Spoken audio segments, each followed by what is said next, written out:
जिले के सबसे बड़े अधिकारी डीएम संगीता कुमारी अपनी बूढ़ी मां की इलाज के लिए अस्पताल पहुंची तो अस्पताल में मौजूद डॉक्टर, नर्स और सारे स्टाफ ने उन्हें गरीब और भिखारी समझकर अस्पताल से धक्के मारकर निकाल देती है और कहता है कि तुम जैसों के लिए यह अस्पताल नहीं है और तुम्हारी औकात नहीं है।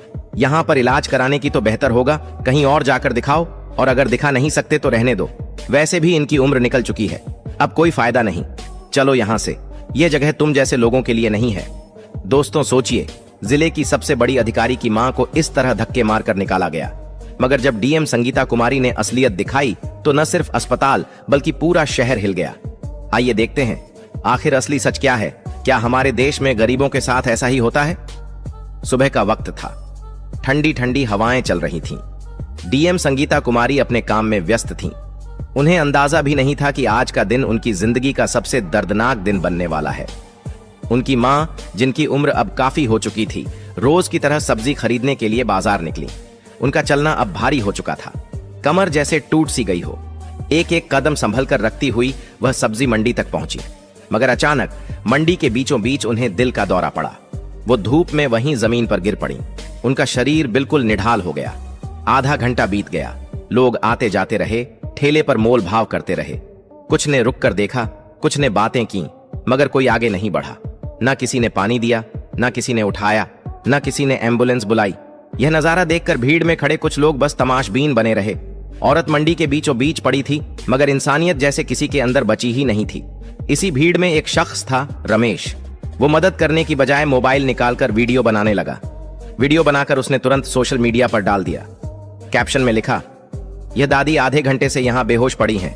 किसी को रहम नहीं आता, न कोई पानी दे रहा, न उठाकर अस्पताल ले जा रहा। ना जाने किसकी मां होंगी ये बेचारी। वीडियो देखते देखते वायरल हो गया और कुछ ही देर में वह वीडियो पहुंच गया डीएम संगीता कुमारी के मोबाइल पर। वीडियो देखते ही उनका दिल दहल गया, आंखों में आंसू आ गए। वह दर्द से चिल्लाईं, हे भगवान, ये मेरी मां है। वो तुरंत कुर्सी से उठी। इंस्पेक्टर को बस इतना कहा, मैं घर जा रही हूं। फिर अपनी काली जीप में बैठकर तेजी से बाजार की ओर निकल पड़ी। बाजार में पहुंचते ही संगीता कुमारी ने अपनी मां को गोद में उठा लिया, बोतल से पानी पिलाया, चेहरे पर छींटे मारे। थोड़ी देर में उनकी मां को होश आया। उसके बाद संगीता कुमारी ने वहां खड़े लोगों की ओर गुस्से से देखा और बोली, आप लोगों के अंदर इंसानियत बची भी है या नहीं? एक औरत धूप में बेहोश पड़ी रही और किसी को रहम नहीं आया, न पानी दिया, न अस्पताल ले गए, बस तमाशा देखते रहे। आप सब इंसान के नाम पर कलंक हैं। उनकी डांट सुनकर भीड़ में सन्नाटा छा गया। सबके चेहरे शर्म से झुक गए। संगीता कुमारी मां को लेकर घर लौटी। घर पहुंचते ही मां से बोली, मां, मैं आपको तुरंत अस्पताल लेकर चलती हूं। उन्होंने तुरंत एम्बुलेंस को कॉल किया और फटाफट से कपड़े चेंज किया। उन्होंने वर्दी उतारकर पीले रंग का सलवार सूट पहनी और मां को लेकर जिले के सबसे बड़े सरकारी अस्पताल पहुंची।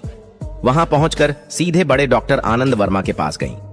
डॉक्टर साहब, देखिए मेरी मां की हालत बहुत खराब है, आधा घंटा तक बेहोश पड़ी रही, कृपया तुरंत इलाज शुरू कीजिए। मगर डॉक्टर आनंद ने बिना कुछ देखे सुने बेरुखी से कहा, यहां इलाज नहीं हो पाएगा, तुम इन्हें किसी और अस्पताल ले जाओ, अच्छा होगा कि कहीं और ट्राई करो। डॉक्टर के सामने खड़ी संगीता कुमारी दर्द और गुस्से से कांपती आवाज में बोली, डॉक्टर साहब, मुझे पता है कि यह जिले का सबसे बड़ा अस्पताल है और इसी वजह से मैं यहां आई हूं। मेरी मां की हालत बहुत खराब है, अगर यहां इलाज नहीं होगा तो उनकी जान को बड़ा खतरा है। आप टेंशन मत लीजिए पैसों की, जितना खर्च होगा मैं दूंगी, बस आप मेरी मां का तुरंत इलाज शुरू कर दीजिए। मगर डॉक्टर आनंद वर्मा ने ठंडी हंसी के साथ जवाब दिया, क्या कहा तुमने? जितना भी पैसा होगा तुम दोगी? तुम्हें लगता है तुम्हारे पास इतने पैसे हैं कि तुम यहां का इलाज करवा सको? सुनो, अगर तुम खुद को भी बेच दो ना, तब भी इनका इलाज नहीं हो पाएगा। इसीलिए कह रहा हूं, इनको लेकर यहां से चली जाओ।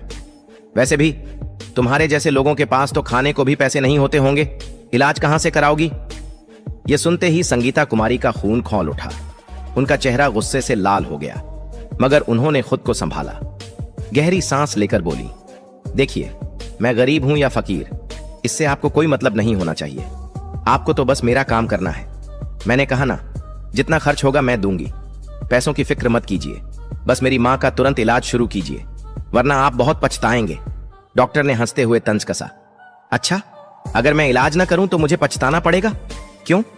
क्या मैं तुम्हारी मां का बेटा हूं या तुम्हारा कोई रिश्तेदार हूं जो पछताऊंगा? तुम कर लोगी क्या मेरा?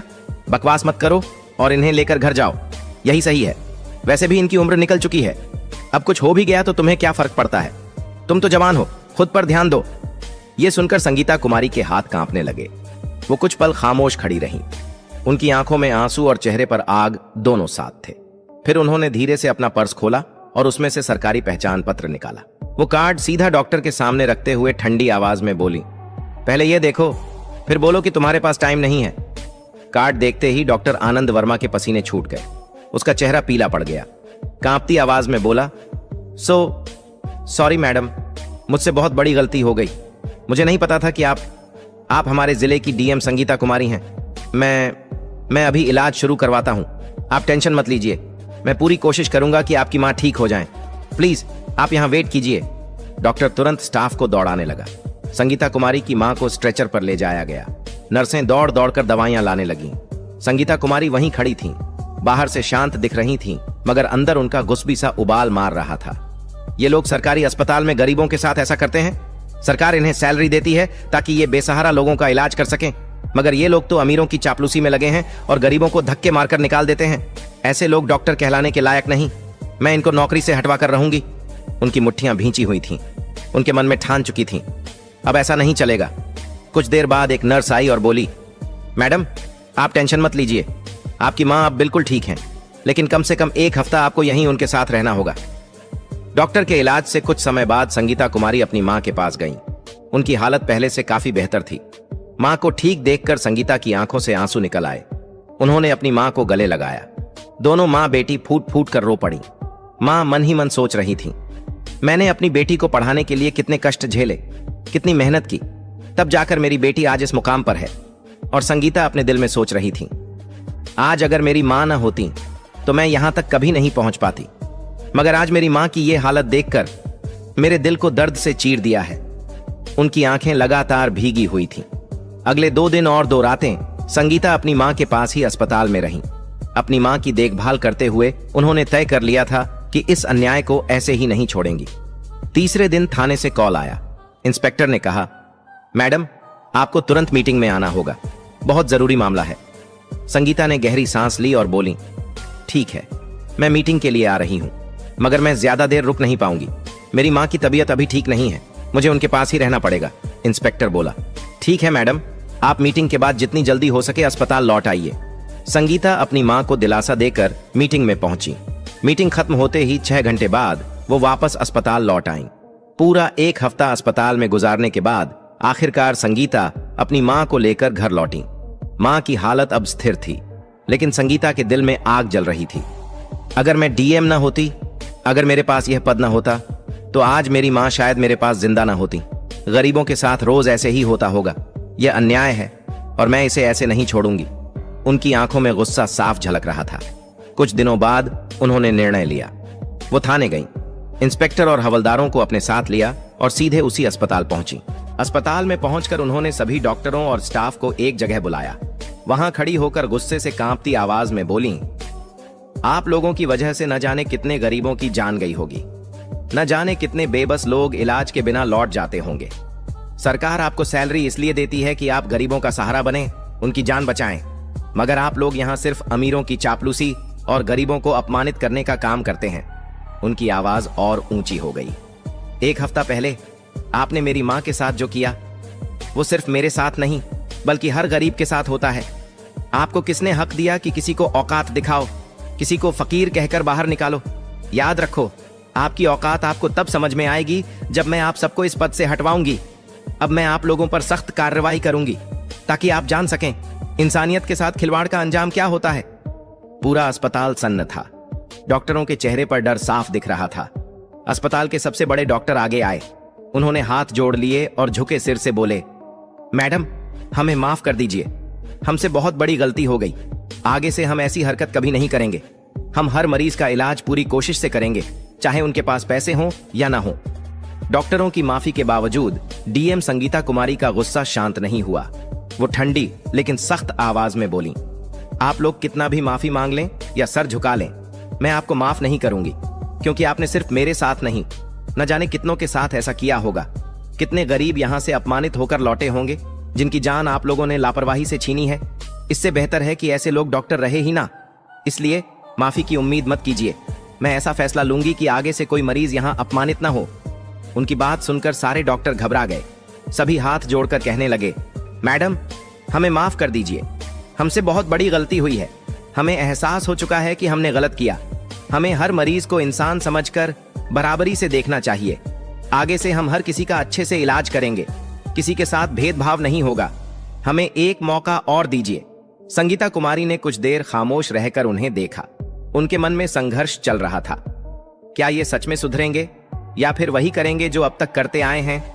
कुछ पल सोचने के बाद उन्होंने गहरी सांस ली और कहा, ठीक है, मैं आप लोगों को इस बार छोड़ रही हूं, मगर याद रखिए, यह मेरी आखिरी चेतावनी है। अगर आगे कभी किसी गरीब की आवाज मुझे सुनाई दी, अगर किसी मरीज के साथ बदतमीजी हुई या इलाज में लापरवाही की गई, तो आप में से कोई भी इस अस्पताल में काम नहीं कर पाएगा। मैं आप सबको नौकरी से निकलवा दूंगी और ऐसा सबक सिखाऊंगी कि आप जिंदगी भर याद रखेंगे।